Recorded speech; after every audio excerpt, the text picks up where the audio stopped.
அஸ்ஸலாமு ஃப்ரெண்ட்ஸ். இன்னைக்கு நம்ம சேனல்ல ஒரு அருமையான சூப்பு மலைக்கு இதமாக நம்ம எடுத்துகிட்டு வந்திருக்கோம். அதனுடைய பலன்கள் என்னன்னு பார்த்தோம்னா 4400 வியாதி குணப்படுத்தக்கூடிய ஒரு அற்புதமான மருந்துங்க.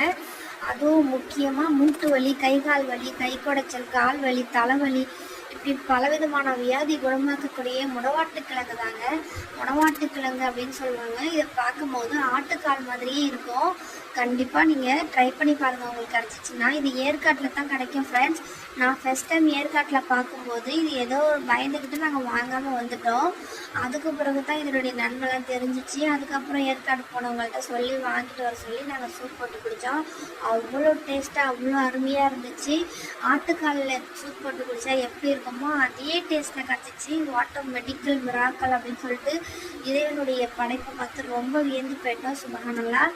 பாருங்கள், இப்போ அதுக்கு தேவையான மசாலாவை நான் நுணுக்கி போட்டுக்கிறேன். உங்களுக்கு தூள் இருந்துச்சுன்னா மிளகு ஜீரகம் தூளாகவே போட்டுக்கோங்க. நான் மிளகு ஜீரகத்தை நல்லா நுணுக்கிக்கிறேன் ஃப்ரெண்ட்ஸ்.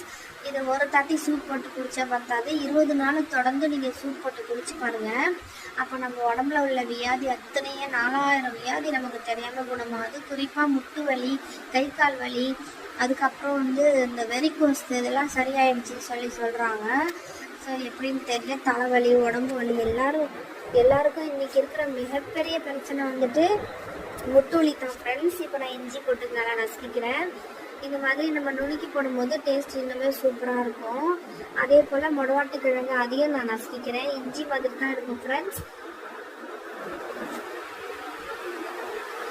தேவையான வெஜிடபிள் கட் பண்ணி வச்சுருக்கிறேன். இது எல்லாத்தையும் எண்ணெயில் போட்டு வதக்கி நம்ம சூப்பு எப்படி இருக்குமோ அதே மாதிரி தான் வச்சு சாப்பிட்டோன்னா அவ்வளோ டேஸ்ட்டாக இருக்கும். நிறைய பேருக்கு நான் சூப்பு செஞ்சு கொடுத்துருக்குறேன். சாப்பிட்டுட்டு அவ்வளோ அருமையாக இருக்குன்னு சொல்லி என்கிட்டே எப்படி செய்யணும் டிப்ஸ் எல்லாம் கேட்டிருக்காங்க.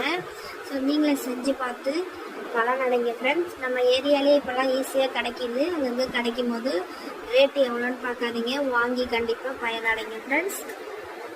இப்போ எல்லா மசாலாவையும் போட்டுக்கலாம். மஞ்சள் தூள், மல்லித்தூள் போட்டுக்கிறேன், கரம் மசாலா சேர்த்துக்கிறேன், இடித்து வச்ச மசாலா எல்லாத்தையும் போட்டு நம்ம இஞ்சி பூண்டை நுணுக்கி வச்சுருக்கேன். இது முடவாட்டுக்கிழங்கு அதையும் நசுக்கி வச்சுருக்கேன். ஸோ எல்லாத்தையும் ஒரு வதக்கிட்டு தேவையான அளவு தண்ணி ஊற்றிக்கலாம் ஃப்ரெண்ட்ஸ். அதுக்கு தேவையான உப்பு போட்டு மூடி வச்சிடலாம். கொதி வந்ததும் கார்ன்ஃப்ளவர் கொஞ்சமாக கரைச்சி நான் ஊற்றிக்கிறேன், குழம்பா இருக்கணும்னு. உங்களுக்கு அப்படியே நீங்கள் சாப்பிட்டாலும் செம்ம டேஸ்ட்டாக இருக்கும். ஸோ சூப்பு பதம் வேணுங்கிறதுக்காக கொஞ்சமாக கார்ன்ஃப்ளவர் கலந்து கொதி விட்டு இறக்கி வச்சுக்கிட்டேன். சூப்பு ரெடி ஆயிடுச்சு ஃப்ரெண்ட்ஸ். இதே போல் நீங்களும் செஞ்சு பார்த்துட்டு டேஸ்ட் எப்படி இருந்துச்சு அப்படின்ட்டு கண்டிப்பாக கமெண்ட்ஸில் சொல்லுங்கள். வீடியோ பிடிச்சினா லைக் பண்ணுங்கள், ஷேர் பண்ணுங்கள், சப்ஸ்கிரைப் பண்ணுங்கள். தேங்க்யூ ஃபார் வாட்சிங்.